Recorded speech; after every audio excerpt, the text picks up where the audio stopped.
సమాజంలో ఈ సమాజంలో నిజ నిజాలు తేల్చుకోకుండా అబద్ధాలను వాదించడం పనిపాట అయింది. ఒక్కరిని విమర్శించి మెప్పు పొందడం అలవాటయింది. చూసినారే ఎవరో మల్లేశ్ నా గురించేనారా? ఇప్పుడు నీకు ఎక్కుతోడు వచ్చింది, ఇప్పుడు లైవ్ తీసుకొస్తా సేపు అయితే మళ్ళా ఎక్సాలు కావు. పనికి మాలిన వ్యక్తులు ప్రజల్ని తప్పుదో పట్టిస్తున్నారు. ఇది పనికి మాలిన లుచ్చా నా కొడుకు నీయాసం అంటాడారా? నీయాసం అంటాడు కదరా మల్లేశ. నీలాంటి లోఫర్ నా కొడుకులు అబద్ధాలు వాదించడమే పరిపాటు అయిపోయింది. BC BC BC BC BC BC అని దొంగ నా కొడుకు నువ్వే అని జనాలకు చేసిన ఎవరికి వారే స్వార్థపు ఆర్దోషంతో ముందుకెళ్తున్నారు. మల్లేశ గాని అంటే లుచ్చగాని లెక్క, రగ్గాని లెక్క, లోఫర్ గాని లెక్క స్వార్థపు ఆలోచనతో ఈ సమాజాన్ని మోసం చేసి బీసీలకు హామీలు అమలు కాకుండా దొంగనా కొడుకులు సర్కారు తెచ్చిన దొంగనా కొడుకులు ఈ వార్త రాసింది. ఇప్పుడు సంఘంలో పేరు ప్రతిష్టల కోసం వెంపర్లాడుతున్నారు. బొచ్చు బీక వస్తే నువ్వు నీకేముందిరా పేరు ప్రతిష్ట? నీకేముందిరా? ఒక లంగనా కొడుకు అని పేరున్నది నీకు, అంతే. మందు చల్లు తాగిన లంగనా కొడుకు, సాగు పైసలు బిచ్చపోడు, నీకున్న పరువుకి అంతే. మా జీతగాన్లో నువ్వు మీ సాగు పైసలు బిచ్చ వేసిన జీతగాను నువ్వు, నీకేంద్రా పరువు? ఇంకా ఇంకేందా? తేలికగా డబ్బు సంపాదన కోసం అడ్డమైన దారులు వెతుకుతున్నాడు చింతపండు మల్లిగాడు లుచ్చా. ఇది మంది అక్రమ సంబంధాల వీడియోలు తెచ్చుకొని సంపాదించుకున్న లుచ్చా నా కొడుకులు మాట్లాడద్దు, ఇట్లాంటి రాతలు రాయొద్దు. మలేష్ నోరుతోని పెట్టుకోద్దురా, గెలికి మరి తనించుకోండి. ఇదే వారి పెద్దపల్లి రాజన్న రాజధాని నీకు సిగ్గులేదురా? ఒరే నువ్వు రాయమంటున్నారా మల్లేష్? నువ్వే పెద్ద లుచ్చగాడో చెప్పాలా వానికి? ఫస్ట్ వాడిని గుర్తు చేయాలి, వాడు బ్లాక్ మెయిలర్ అని. వాడు మంది పిల్లల సంసారంలో ఏలు పెట్టి వాళ్ళందరినీ అక్రమ సంబంధాలు వీడియో పట్టుకొచ్చుకొని సంపాదించుకుని లుచ్చాగాడని చెప్పాలి నువ్వు వానికి. నువ్వేరా లుచ్చా మల్లిగా, నువ్వే పెద్ద లుచ్చాగాడని చెప్పాలి వానికి. చెప్తే ఆయన గుర్తుకొస్తుంది, లేదు గుర్తు రాదు.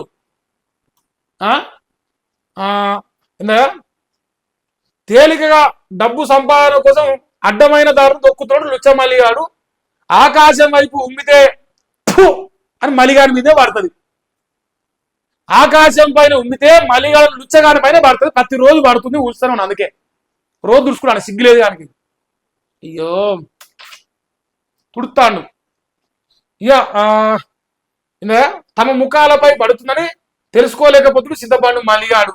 ప్రజాస్వామ్యానికి 4వ స్తంభమైన వ్యవస్థలను పక్కదారి పట్టిస్తున్న జర్నలిజాన్ని లుచ్చా మల్లిగాడు ఒక బ్రోకర్ గాడు వచ్చి దాని జర్నలిజాన్ని కాస్త వేరే రకంగా మార్చేసిరని ఇలా సమాజం చీదరించుకునే కాడికి వచ్చింది జర్నలిస్టులని. ఇటువంటి లుచ్చా నా కొడుకుల వల్ల ప్రజలకు ప్రభుత్వాలకు జవాబుదారీతనాన్ని విస్మరించి పైశాచిక ఆనందం పొందుడు లుచ్చా మల్లిగాడు. ఉద్యమాలను మోస్తున్న వ్యక్తులను ఏ ఉద్యమం? బొచ్చుల ఉద్యమం మోస్తున్నా. ఏం పోతున్నాడు? ఏంది వాడు మోసేది? రెడ్డిలో ఉచ్చదాగే ఉద్యమా? రెడ్డిలో ఉచ్చదాగి డొప్ప పట్టుకొని రేవంత్ రెడ్డి, మునగాడు, పొంగులేటి శ్రీనివాసరెడ్డి, పేదల పెన్నిది వెంకటన్న, పొంగులేటి శ్రీనివాసరెడ్డి కడిగిన ముత్యం వాళ్ళ ఉచ్చలు తాగే ఉద్యమా? వాడు డొప్ప పట్టుకొని వాళ్ళ పట్టుకొని జోకే ఉద్యమం. ఏ ఉద్యమం వాడు చేసేది? ఏమిరా పెద్దపల్లి రాజన్న, నువ్వు రాస్తావు, నేను చదువుతా, నీకు ఎరక. నువ్వు రాసిన దానికంటే నేను చదివిందే ఎక్కువ పోతుందా యూట్యూబ్లో?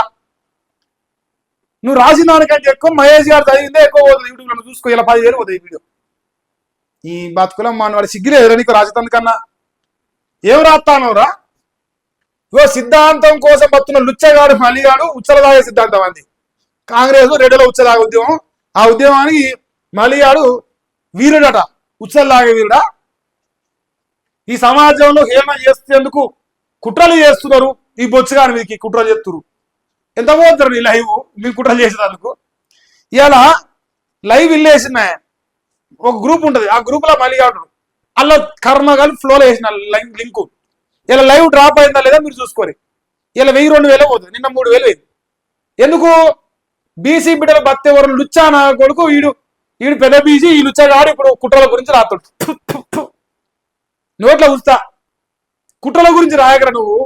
ఒక బీసీ బిడ్డ నిజాలు మారితే ఓరో లేక రిపోర్ట్లు కొట్టే నాకు వస్తుంది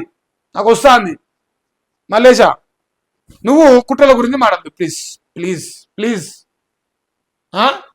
ఎంగిలి మెతుకులకు ఆశపడే లుచ్చా నా కొడుకు మల్లేష గాడు బానిసల కోసం పని చేస్తుండు, రెడ్ల కోసం. షబాష్. పెద్దపల్లి రాజీ, నువ్వు రాస్తూనే ఉండు, నీ చేస్తూనే ఉంటావు.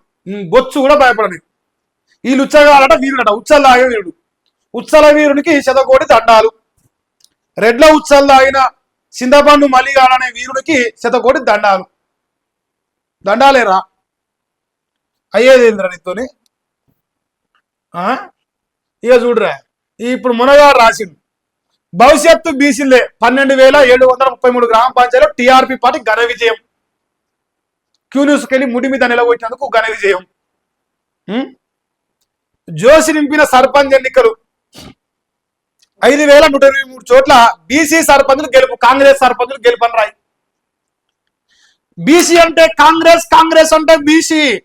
ఎందుకంటే 66% వచ్చిర్రు, ఇలా 3,000 ఆలయం మరి చెప్పాలి. ఇప్పుడు అట్లా బీసీ వ్యతిరేకులు రెడ్లు, కాంగ్రెస్ రెడ్ల పార్టీనే బీసీలు గెలిచినట్టు.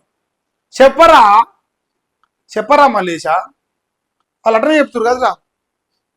ఎంపీటీసీ జెడ్పీటీసీలోను బీసీ బిడ్డలు సత్తా చాటే బొచ్చుకాడ అవకాశం, వాడు బీఫామ్ ఇత్తగా అవకాశం. ఇది బీఫామ్ లేకుండా లేవాడు, వాడు గెలిచిండు.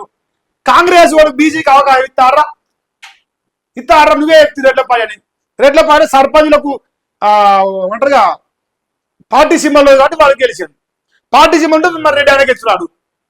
నువ్వు చెప్పిన లెక్కేరా నాయన, నాకేమెరకరా నీ లెక్క కాంగ్రెస్ లో ఉచ్చదా అవుతున్నా నేను.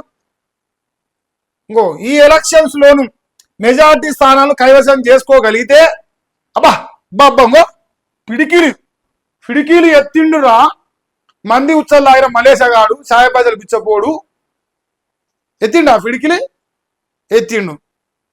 ఇక ఏందా పరిస్థితి ఇలాగే కొనసాగితే రాబోయే ఎన్నికలు అసెంబ్లీల నాటికి సభలో సగానికి పైగా బీసీ ఎమ్మెల్యేలు పక్కా ఉంటారు. తెలంగాణ రాజ్యాధికార పార్టీ దూకుడుతో రాష్ట్రంతో జోరందుకున్న బీసీ ఉద్యమము మూమెంట్ ఫుల్ అందుకొని ఇప్పుడు ఏం చేస్తాను తెలుసా, కాంగ్రెస్ లో రెడ్ల ఉచ్చలు లాగొచ్చి మురుగుతాంది. ఒకటే వాళ్ళ ఉచ్చలాగిన విశ్వాసంతో మురుగుతాంది. తర్వాత పోయి పొంగులేడి సీరన్న కడిగిన ముత్యం పేదల పెని ఎక్కడన్నా ఉత్సవ పోసి కొట్టిండని చెప్తాడు. అట్లే ఉంటుంది మరి వాళ్ళ లెక్క. వాళ్ళ ఉత్సవ డొప్ప పట్టుకుందా తెలియదు. ఇప్పుడేం పెద్ద పార్టీ వద్దలు అయిపోయారు. ఎవరు రాజ్యాధికార పార్టీలో చేరికలు, ఎవరెవరినో పట్టుకొస్తాను, కండవలు ఎత్తాను, ఇంకా నాది జాయినింగ్ అంటాను. రోజు రాస్తాను నేను భారీ చేరికలు, రోజు భారీనే. ఇక ఆనందా ఇక మావోయిస్టుల పైన ప్రేమ, కాంగ్రెస్ పైన ప్రేమ, యూరియా బత్తాలు ఇప్పియారా ప్రజలకు ప్రభుత్వానికి వారధిగా మీకు కోరుకుంటాను ఇప్పియాలి నువ్వు అని. నేనైతే మనస్ఫూర్తిగా కోరుకుంటా. ఎందుకు కోరుకో, కేటీఆర్ రాసిండు ఫిరాయింపు ఎమ్మెల్యేలు గబ్బిలాలు, గడ్డిపోస లాంటి పదవి కోసం అట్లానే వెంపర్లా వేలాడుతుండ్రు. గతంలో అభివృద్ధికై కాంగ్రెస్ లో, ఇప్పుడు బీఆర్ఎస్ లోనే ఉన్నామంటుండ్రు. స్థానిక ఎన్నికల్లో గులాబీ ప్రభంజనం. కాంగ్రెస్ ఎన్ని అరాచకాలు చేసినా ప్రజలు బీఆర్ఎస్ తోనే ఉన్నారు. పంచాయతీ నిధులను ఆపే హక్కు సీఎంకు లేదు. బీఆర్ఎస్ వర్కింగ్ ప్రెసిడెంట్ కేటీఆర్ సిరిసిల్లలో నూతన సర్పంచ్ ఆయన ప్రోగ్రాం పెట్టుకుంది. సో ఇప్పుడు ఇక్కడ మ్యాటర్ ఏంటంటే, తెలంగాణ రాష్ట్రంలో ఈ ఫిరాయింపు ఎమ్మెల్యేలు సన్నాసుల కంటే ఘోరంగా తయారయ్యారు. సన్నాసులను నయం జరగని అడిగితే అయ్యన్న జర ధైర్యంగా ఉంటే కానీ వీళ్ళంతకంటే పిరికి సన్నాసులు తయారయ్యారు. సో ఏది ఏమైనా ప్రజలు చూస్తున్నారు.